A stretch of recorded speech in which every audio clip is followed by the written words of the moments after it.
Bueno, eh, vamos a contar algunas cositas. Nosotros habíamos dejado en el estudio del espacio afín. Vamos a ver ahora que el espacio afín puede entenderse como una parte de lo que vamos a llamar el espacio proyectivo. El espacio proyectivo es un espacio donde uno puede interpretar curvas algebraicas y en especial eh, estudiar el fenómeno de intersección de curvas algebraicas. El espacio proyectivo nace como una necesidad de entender la teoría de la intersección. ¿Sí? Eh, Históricamente el espacio proyectivo estuvo ligado a la geometría proyectiva, y la geometría proyectiva estuvo muy ligada en el Renacimiento al trabajo de muchos artistas que encontraron un modo de representar situaciones tridimensionales en el plano. Y eso implicaba, digamos, tratar de doblar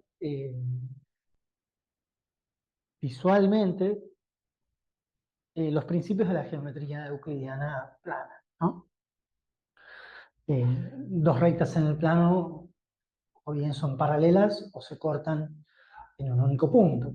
Bueno, en la geometría proyectiva, en sus inicios, se hablaba de esta noción del punto de fuga, ¿no? Donde dos rectas paralelas, uno podía, entre comillas, ver que se cortaban en el horizonte. Bueno, el camino desde ese caldo inicial hasta lo que hoy conocemos como geometría proyectiva es un camino largo que toma un desvío algebraico considerable, eh, pero que está totalmente formalizado. Y en ese camino de formalización se abrieron las puertas para un montón de matemática nueva que escapa, por supuesto, del scope de lo que nosotros vamos a contar. Entonces, vamos a empezar repasando un poquito qué era el espacio afín sobre el cuerpo, ¿sí? Sea K un cuerpo. Eh, el espacio afín de dimensiones lo notamos como A sub K a la N, que son básicamente eh, N copias de K. ¿Sí? Estas son las N uplas de elementos de K. Eh, y dado un polinomio con coeficientes en K y N variables de x1 hasta xn, ¿sí? Definimos la hipersuperficie asociada a F, ¿sí? B de F, como, bueno, los puntos del espacio afín, tales que F en P se anula. Esta es la hipersuperficie asociada a F.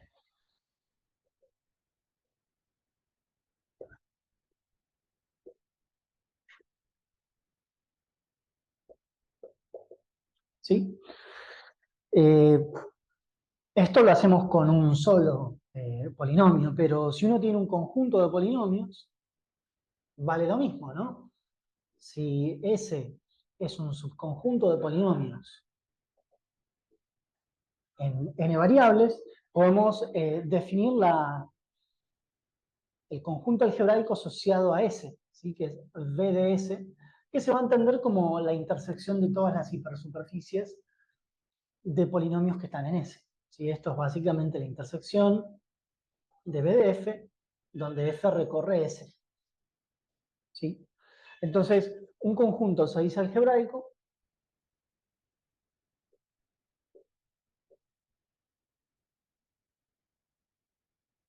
¿sí? Algebraico sobre K, ¿no? ¿Sí? Sobre K. Si, vamos a llamarlo X grande, si existe un S, ¿sí? Metido en el anillo de polinomios en n variables, tal es que X es exactamente B de S. Entonces, para nosotros los conjuntos algebraicos van a ser intersecciones de hipersuperficies, ¿sí? Resulta que eh, a estos conjuntos uno no le pide nada, digamos. Son simplemente subconjuntos del anillo de polinomios. Pero resulta que esta asignación, ¿sí?, de un polinomio, asignarle una hipersuperficie o un conjunto de polinomios, asignarle un conjunto algebraico, es compatible con operaciones del anillo de polinomios, ¿sí? Es decir, eh, el V de S coincide con el V del ideal generado por S. ¿Sí? Eso es importante. ¿Sí?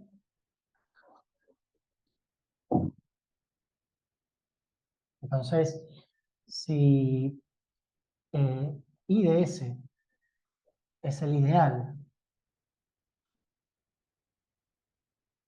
generado por S, resulta que la hipersuperficie, perdón, el conjunto algebraico asociado a I de S es el conjunto algebraico asociado a S.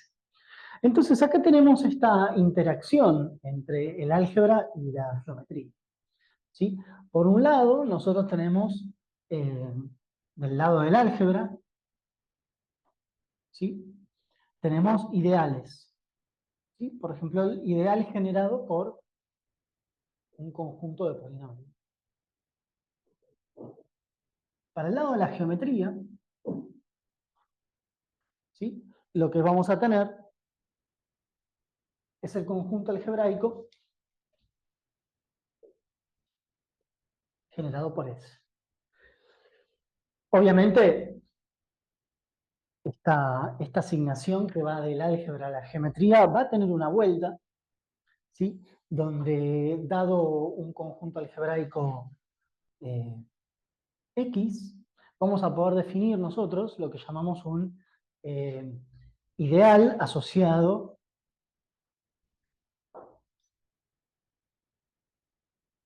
a X, ¿sí?, donde ese ideal asociado a X van a ser todos los polinomios que se anulan sobre todos los puntos de X, ¿sí?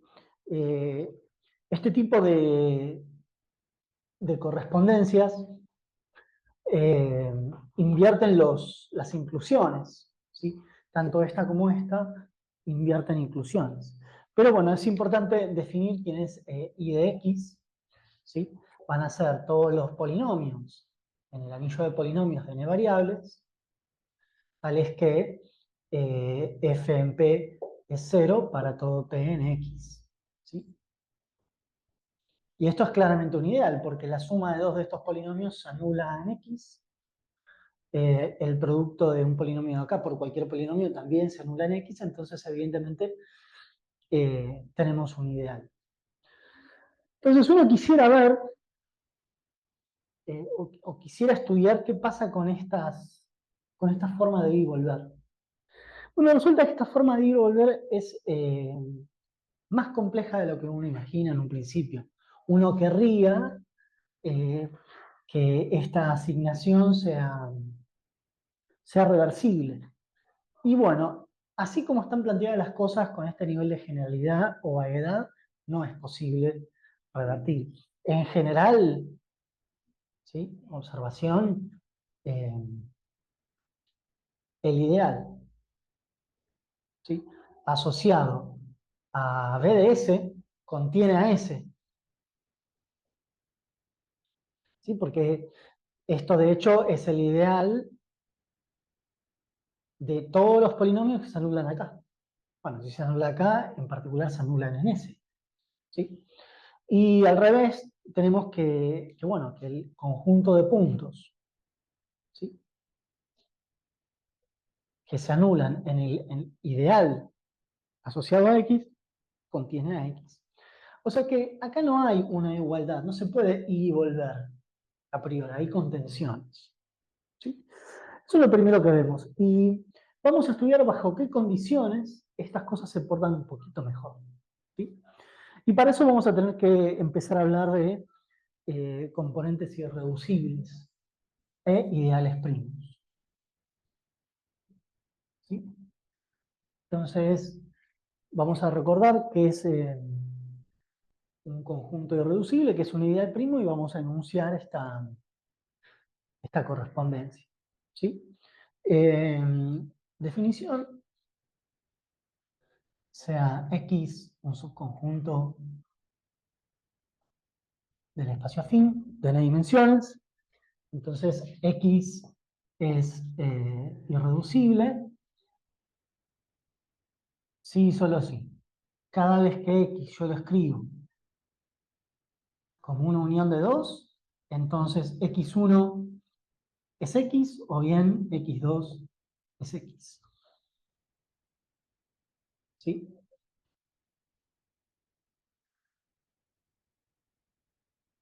No ser irreducible es ser reducible. ¿Sí? Observación, X se dice reducible si X se puede escribir como una unión de X1 con X2 y ninguno de los dos es X. ¿Sí? Eh, ¿Qué queremos decir con esto? Queremos decir que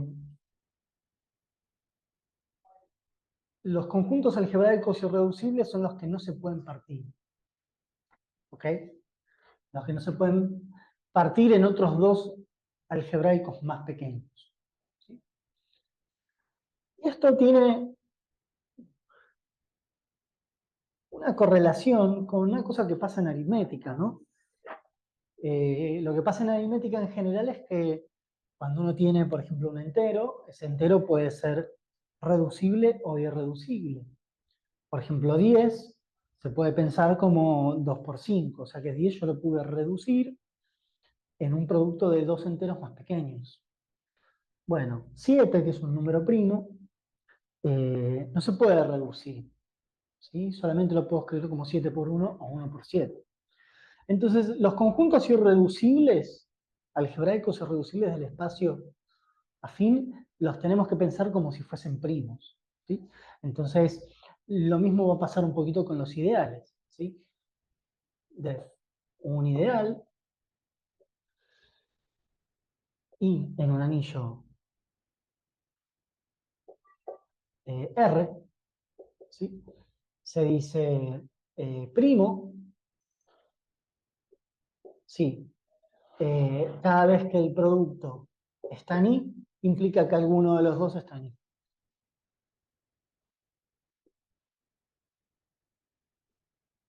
¿Sí?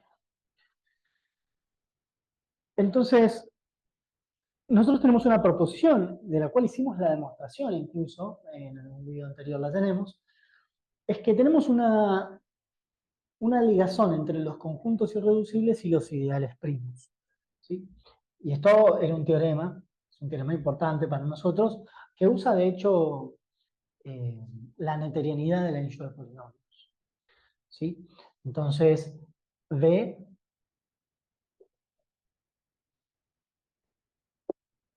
es un subconjunto algebraico del espacio afín, ¿no? Entonces, B es irreducible si y solo si su ideal asociado es primo. Entonces, en esa relación entre ideales y conjuntos algebraicos, logramos identificar quiénes son los ideales que van a parar a irreducibles y viceversa. ¿Sí? Y esto es muy importante para nosotros. Porque de hecho, tenemos un segundo teorema que nos dice que los subconjuntos algebraicos del espacio afín, los ceros de polinomios, se van a escribir de manera única como unión de irreducibles. ¿Sí? Vamos a ver si lo escribimos mejor. Teorema de reducción. Entonces, sea X un subconjunto del espacio afín, acá N arriba, acá abajo. Entonces, existen únicos 1 hasta UM, subconjuntos algebraicos,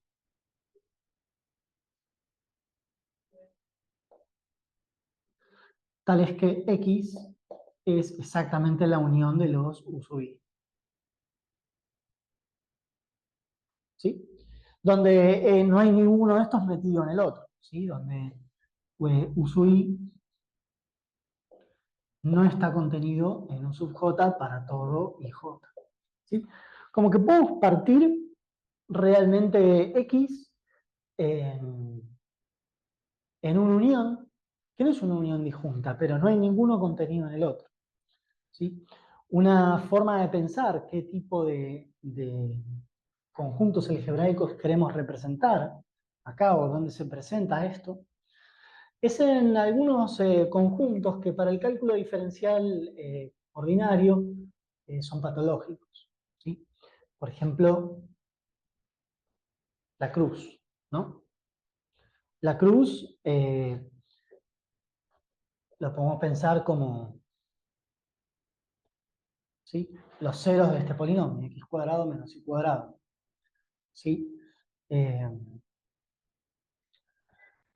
donde cada uno de estos resulta ser el conjunto de ceros de un factor distinto, ¿no? X más y por x menos y.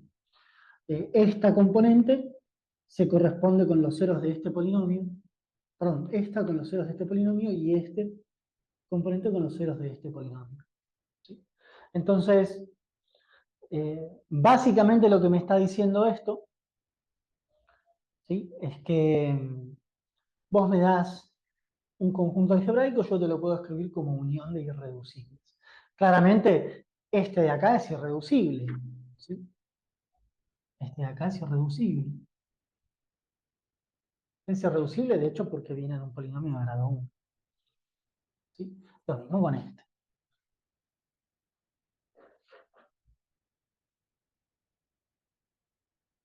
¿Sí? Entonces, este es más o menos el resumen que nosotros eh, venimos haciendo de esto. Y lo que vamos a hacer ahora es empezar a estudiar otras características de estas curvas que todavía las podemos atacar con cosas muy sencillas de polinomios, ¿sí? Y ahora vamos a dar la definición de qué es un punto simple, un punto múltiple, qué es un nodo, ¿sí? Y vamos a ver que cuando nosotros querramos tirarnos a estudiar la intersección de dos curvas, vamos a necesitar unas definiciones un poco más polentas eh, para hablar de eso. Vamos a tener que definir lo que llamamos el número de intersección. Eso nos va a llevar toda una clase o dos, porque vamos a necesitar maquinaria algebraica un poquito más avanzada para eso. Pero al mismo tiempo vamos a poder hablar de por qué queremos el espacio proyectivo para estudiar la intersección, ¿sí? Entonces, veamos puntos simples y puntos múltiples. Puntos simples, regulares, singulares y múltiples. Para nosotros, estos términos van a estar agrupados de a dos, ¿sí? Entonces, sea f, ¿ok? Un polinomio en varias variables, x1 hasta xn, con coeficientes en k, ¿sí? Tenemos definida la derivada de manera formal, entonces no es ningún problema, ¿sí? Eh, sea P un punto en el espacio afín, ¿sí? Entonces, definición. P es simple o regular para f si la derivada de f respecto de xy en p es diferente de 0 para algún i. ¿Sí? Si alguna derivada parcial en ese punto no se anula, ¿sí? Entonces, cuando esto pasa, decimos que es un punto regular o un punto simple, ¿sí? Un punto simple. Cuando un punto no es simple o regular, decimos que es múltiple o singular. P no simple, entonces es múltiple o regular. ¿Sí? Entonces, cuando tenemos este tipo de puntos, básicamente lo que vamos a estar tratando de ver es cómo dobla la curva. ¿Sí? Nosotros tenemos varios ejemplos que recordamos de cálculo diferencial. ¿Sí? Vemos algunos ejemplos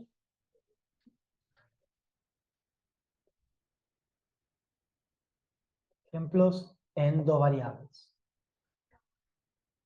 ¿Sí? Algunos ejemplos en dos variables, más o menos como para empezar a pelearnos un poquito. ¿Sí? Ejemplo 1. Ser uno bien facilón. ¿Sí? F de xy igual a y menos x cuadrado. ¿Sí? Bueno, ¿quién es el conjunto de ceros de f? Y bueno, el conjunto de ceros de f, ¿sí? Son todos los pares xy del espacio afín. Vamos a ponerlo sobre R, tales que y menos x cuadrado me da 0. ¿Sí? Mirando el espacio afín real de dos dimensiones. Y bueno, esto nosotros lo sabemos dibujar, ¿no? Pues y igual a x cuadrado. ¿Sí? Bueno, tendremos puntos múltiples, tendremos puntos simples. ¿Quiénes son? Bueno, entonces lo que tenemos que ver es si en algún punto se anulan las dos derivadas parciales.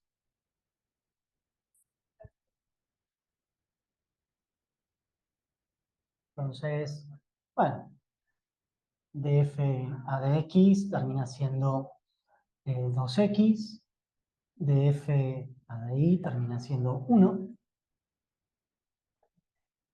¿sí? Entonces, acá lo que vemos básicamente es que esta no se anula nunca, entonces todos los puntos van a ser regulares. Todos los puntos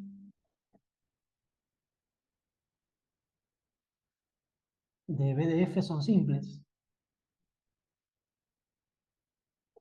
porque hay una derivada que no se anula nunca. ¿Sí? Y de hecho, ¿sí? Lo que me está diciendo esto es que en los puntos simples vamos a tener bien definida la noción de recta tangente. ¿Sí? Todos estos puntos tenemos recta tangente. ¿Sí? Eh, observación, P es simple, si solo si BDF admite recta tangente en P. ¿Sí? Es lo que nosotros llamamos puntos suaves, ¿no? En el cálculo diferencial. Entonces, acá tenemos bastantes cosas para decir, ¿sí? Y de hecho tenemos un poquito más, ¿no? Porque fíjate que este polinomio se escribe como un polinomio de grado 1 menos un polinomio de grado 2. ¿Sí? Si yo escribo f en orden ascendente, ¿sí? Entonces resulta que este término de acá, ¿sí? Que es el de grado 1, lo que me va a estar diciendo va a ser quién es la recta tangente, de hecho, en el origen. ¿Sí? Y vamos a ir un poquito más en profundidad con esto. Observemos que i igual a 0 es la ecuación de la recta tangente a b de f en el origen. como decir, el término lineal de f. ¿Ok? Entonces, la situación es un poco misteriosa todavía, pero bien. Un poco misteriosa, pero va por acá. Vemos algún otro que sea un poquito más interesante. Vemos ahora una curva elíptica, ¿sí? Algo con lo que podamos jugar un poquito, ¿sí? Vamos a ver qué le pasa a esta curva elíptica. A ver, veamos una curva elíptica bien facilonga, ¿sí? Por ejemplo, de xy, y cuadrado menos x cubo más x, ¿sí? Entonces, bueno, esta cosa tendrá puntos múltiples, habrá puntos que no son regulares. Y bueno, para eso vamos a ver las derivadas y ver qué pasa, ¿sí? La derivada de g respecto de x, más 3x cuadrado más 1, y después la derivada respecto de y es 2y, ¿sí? Eh,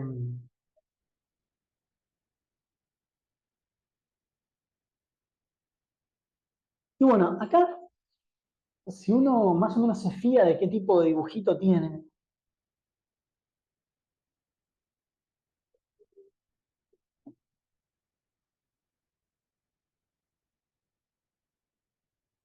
más o menos el dibujo de esta curva va a ser un poco así.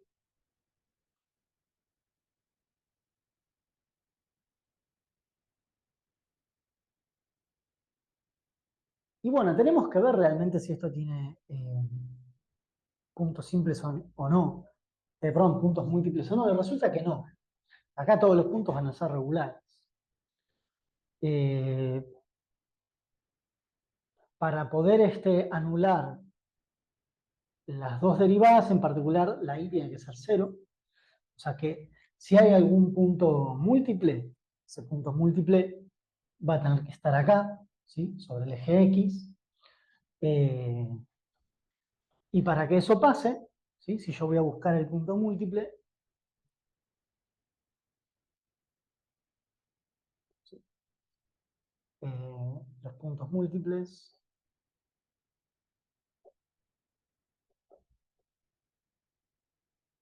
anulan ambas derivadas, ¿sí? O sea que y va a tener que ser cero para anular a esto, y además, bueno, 3x cuadrado va a tener que ser 1 para anularlo de arriba, pero al mismo tiempo tiene que ser un punto de la curva. Entonces lo que tiene que pasar también es que y cuadrado menos x cubo más x tiene que ser cero. Pero bueno, si la y es cero, entonces 3x cuadrado es 1 y menos x cubo más x es cero, ¿sí? Entonces, acá ya nos va a salir que vamos a tener un problema. Entonces, esto lo podemos pensar como, bueno, ¿quiénes son las raíces de esto, no? Sacás x, factor común, te queda menos x cuadrado más 1 igual a 0, ¿sí? Entonces tengo que anular lo de arriba y lo de abajo. X igual a 0 no puede ser, entonces tengo que anular menos x cuadrado más 1 y tengo que anular a esto, no voy a poder.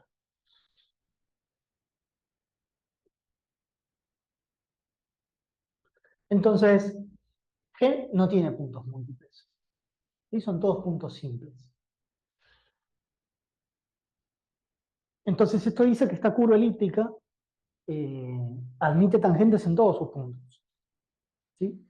Lo cual es visualmente obvio, ¿no? ¿Sí?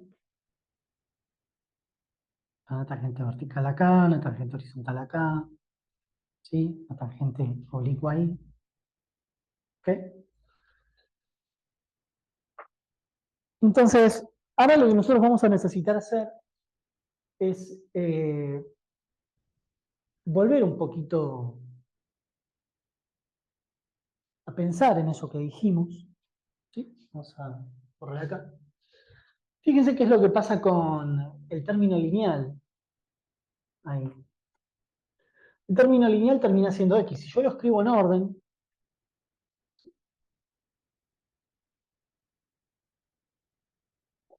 nosotros escribimos g en potencias ascendentes,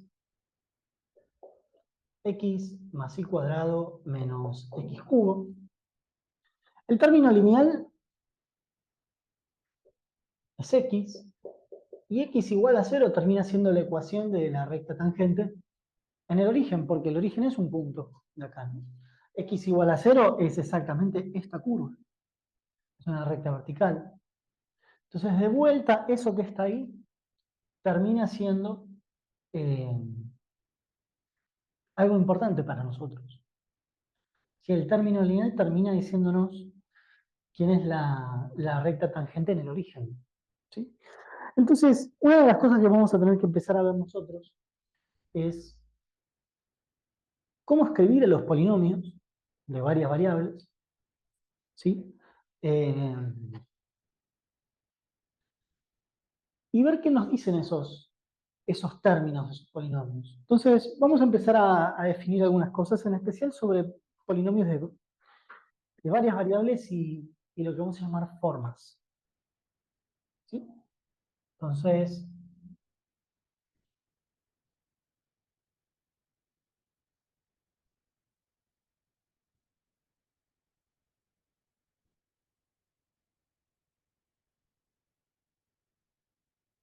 polinomios homogéneos y formas. Mención aparte sobre estos dos ejemplos que hicimos antes, nosotros los pensamos básicamente sobre R, ¿sí? Donde como R tiene característica cero, uno puede derivar y no pasa nada, pero las mismas ideas se traducen con todo el debido cuidado que amerita para trabajar en cuerpos finitos o en característica P, si uno quiere. Entonces ahí uno tiene que tener el cuidado de que está trabajando en característica no nula. ¿Sí? Si uno toma ese cuidado, puede trabajar como siempre. Entonces lo que vamos a ver ahora es el inicio de esta cosa de empezar a pensar en las coordenadas homogéneas en el programa proyectivo, pero para eso tenemos que hablar de polinomios. ¿Sí? Eh,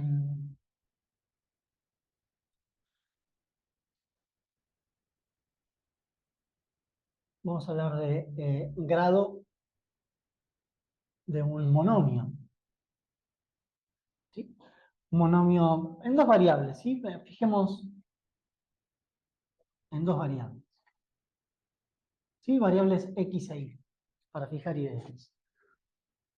X a la y, y a la j. ¿Sí? Este monomio va a tener grado i más j.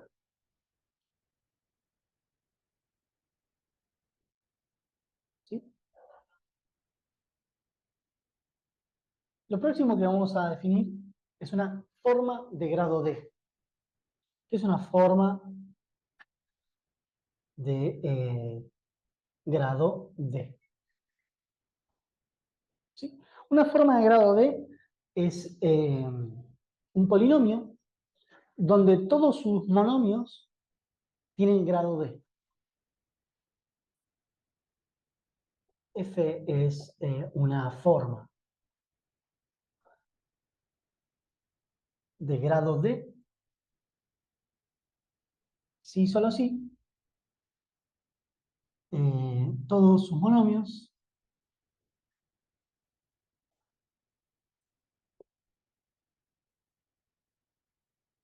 tienen un grado D. ¿Sí? A veces esto se lo llama también polinomio homogéneo de grado D. ¿Sí? Entonces, ejemplos.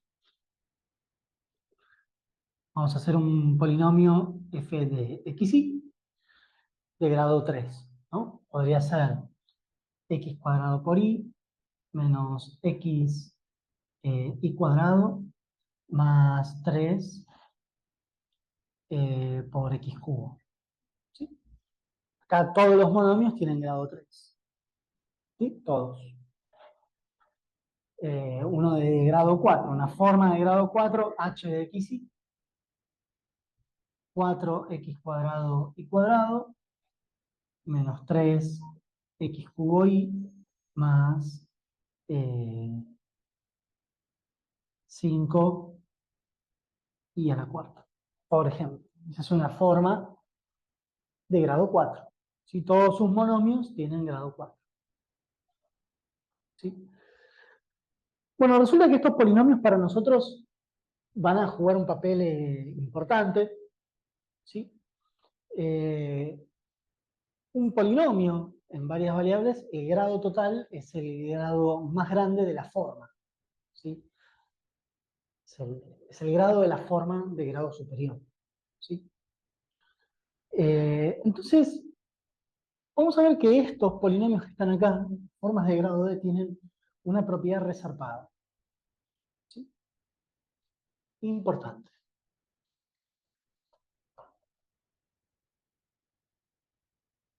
Observación.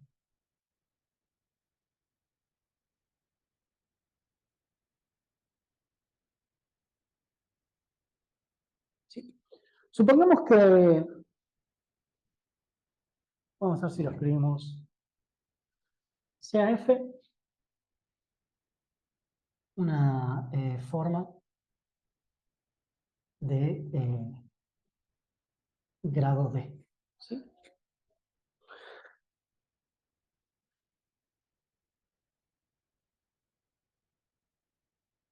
Entonces, fíjense qué es lo que pasa con, sea lambda, una escalar cualquiera.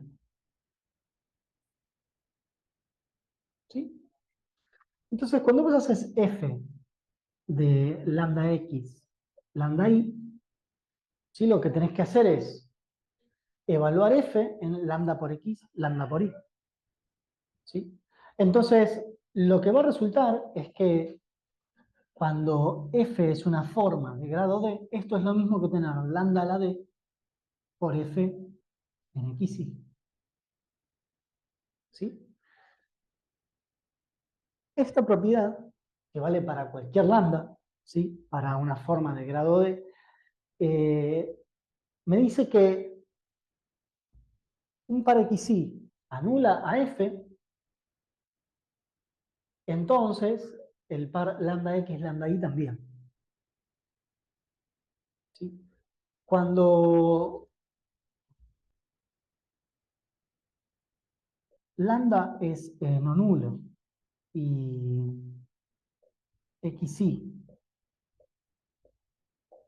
anula a f, resulta que xy anula a f es equivalente a cualquier múltiplo de xy anula a f. Entonces, esto que está pasando acá me permite ejercer una operación sobre los puntos, ¿sí? Del plano afín, del espacio afín. Entonces lo que vemos acá es lo siguiente.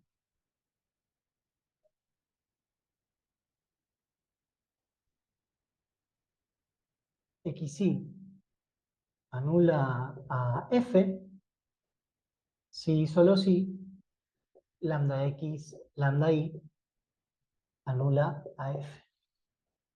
¿Sí? Esto para nosotros va a ser importante,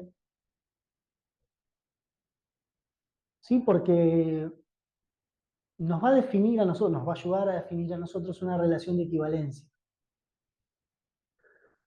¿Sí? En el espacio afín y nos va a dar la primera aproximación a lo que nosotros conocemos como eh, coordenadas proyectivas. ¿Sí?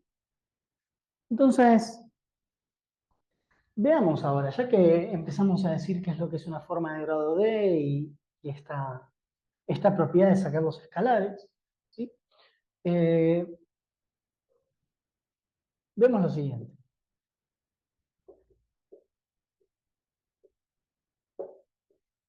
dado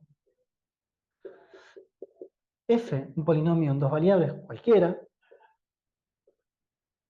¿sí?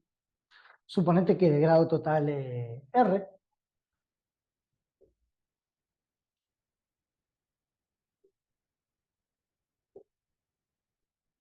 ¿sí? Vamos a poder definir otro polinomio, pero en una variable más, ¿sí? Definimos la forma de grado R, f raya, ¿sí? Donde f raya en x y z termina siendo z a la r por el polinomio en x sobre z y sobre z, ¿sí? Entonces, a partir de un polinomio cualquiera de grado total R, uno puede construir una forma de grado R, ¿sí? Asociada a ese polinomio f. ¿De qué manera uno lo hace? Bueno, completando, ¿sí? El polinomio para que todos sus monomios tengan grado R, ¿sí? Vamos a dar un ejemplo práctico de cómo sería esta completación, ¿sí?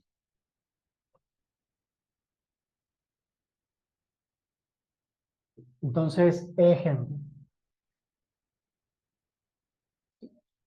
Digamos f de xy, qué sé yo, 3x y cuadrado más 4x cuadrado y séptima más 6x a la quinta menos y a la cuarta, ¿sí?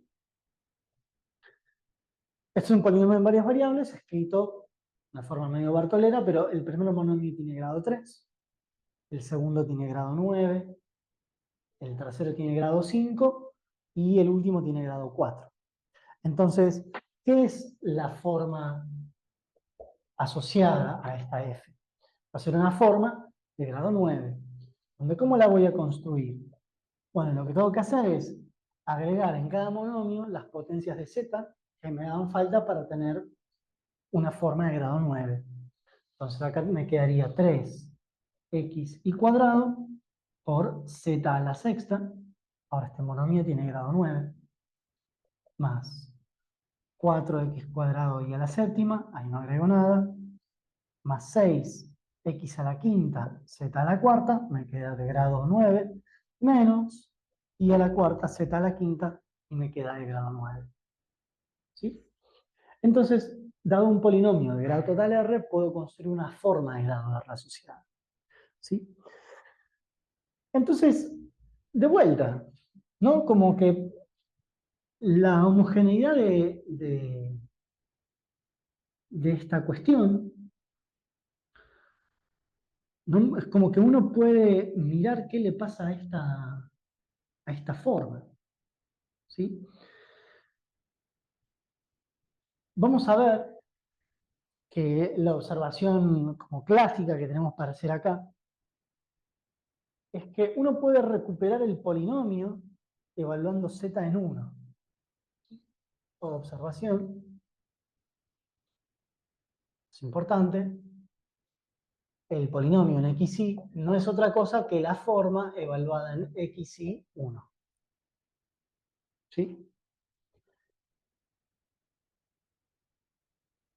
Bueno, habíamos dicho que esto era una forma de grado R. Esa segunda observación es que f tilde, f raya, en lambda x, lambda y, lambda z, va a ser lambda a la r por la forma en x y z. ¿Sí? Entonces,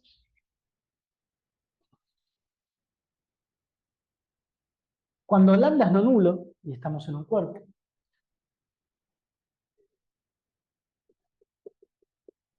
¿sí?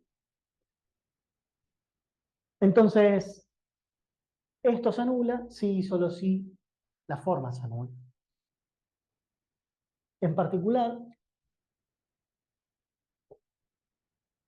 se anula la forma en x y z sí, solo sí,